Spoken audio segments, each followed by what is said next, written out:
light turns to green and the bunnies roll. They're all set. Ready.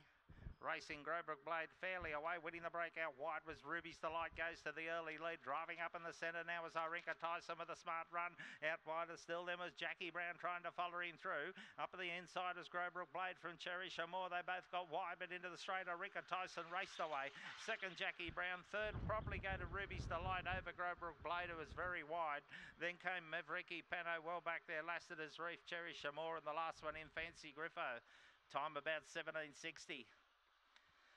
Winner number 5, Irinka Tyson by Irinka Luca out of Irinka Rallis. It's owned and trained by Raymond Smith of Forbes. Second will go to the 6, Jackie Brown, Brett Lee offers, Sarah Hopkins, Limekillen. And third to the 7, it was Ruby's Delight, Fabrica Sietta's Delight, in bottom of Wandong. 5, 6, 7 and 1 the numbers. 1.5 by 3 3/4. 17:59 the time.